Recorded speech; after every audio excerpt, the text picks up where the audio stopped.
নমস্কার বন্ধুরা, সবাই কেমন আছেন জানাবেন। আমি একটা নতুন রেসিপি তৈরি করছি সাবু দিয়ে। উপোসের দিন এটা খুব প্রয়োজন হয়।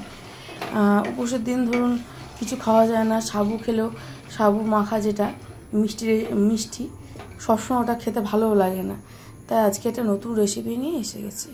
সাবুর এই রেসিপিটা খেয়ে দেখবেন একবার, খুব ভালো লাগবে। তৈরি করতে তেমন বেশি কিছু লাগে না, বাড়িতে যে জিনিস থাকে সেগুলো দিয়েই হয়ে যায়। আমি একটু প্রথমে সাদা তেল দিয়ে দিলাম, তারপর ফোড়নে জিরে দিলাম। জিরেটা দেখুন ভাজা ভাজা করে নিয়েছি। এবার আমি আলুটা দেব, জিরেটা বেশি ভাজা যাবে না। আলু আর লঙ্কা কুচি এর মধ্যে দিয়ে দেবো। আলু আর লঙ্কা কুচিটা একটু নাড়িয়ে নেব। গ্যাসটা কমানোই আছে, কম আছেই থাকবে। একটু নাড়িয়ে নিয়ে এবার ঢাকা দিয়ে দেবো। একটুখানি কিছু সময়ের জন্য ঢাকা দিয়ে দেবো। ঢাকা দিয়ে গ্যাসটা একটু মিডিয়াম আঁচ করে দেবো, যাতে আলুটা সেদ্ধ হয়ে যায়। কিছুক্ষণ পর ঢাকাটা একটু খুলে নেবো, দেখবো আলুটা সিদ্ধ হয়েছে কিনা। অল্প অল্প সিদ্ধ হয়ে গেছে, ততটা দেব। আলু ভাজাটার মধ্যে লবণ দেবো, আলুটা যতটা লবণ প্রয়োজন ততটা লবণ দেবো। আর খুব সামান্য অল্প একটু হলুদ গুঁড়ো দেবো। লবণ আর হলুদ গুঁড়ো দিয়ে আলুটা একটু ভাজা ভাজা করে নেবো।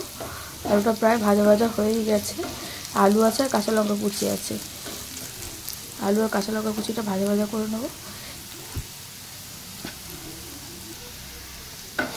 এরপর আমরা এর মধ্যে আমি সাবুটা ওই 1 ঘন্টা পৌনে 1 ঘন্টার মতো সাবুটা, বড় দানা সাবুটা ভিজিয়ে রাখতে হবে। ভিজিয়ে জলটা ঝরাতে হবে।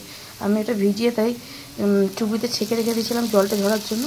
এবারে সাবুটার মধ্যে আমরা দিয়ে দেবো। সাবুটা দিয়ে একটু নাড়াচাড়া করতে হবে। সাবুটা দিয়ে সাবুটার মতো অল্প করে লবণ দেবো, বেশি লবণ দিলে লবণ হয়ে যাবে। আর অল্প একটু মিষ্টি দেবো, যে যেমন মিষ্টি খাবে। এটা মিষ্টি না দিয়ে ঝাল ঝাল করলেই বেশি ভালো লাগবে। স্বাদের জন্য অল্প চিনি দেবো।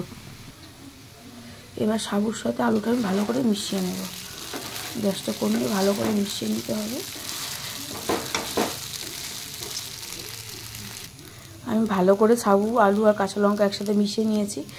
এই রেসিপিটা তৈরি করতে বেশি সময় লাগবে না, খুব অল্প সময় লাগবে। বেশি উপকরণও লাগবে না, খুব অল্প উপকরণ লাগবে। আর ঝটপট তাহলে বানিয়ে ফেলুন।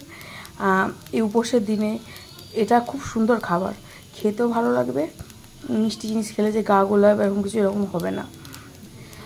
আমি একটু অল্প হলুদ গুঁড়ো দিয়েছি। কোনো উপোসে হলুদ গুঁড়ো খাওয়া যায় না, তখন আপনারা হলুদ গুঁড়োটা স্কিপও করতে পারেন। এরপর বাদাম আগে থেকে আমি ভেজে রেখেছিলাম শুকনো খোলায়।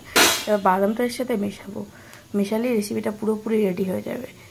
বাদামটা মিশিয়ে দিয়েছি, পুরোপুরি রেডি একদম।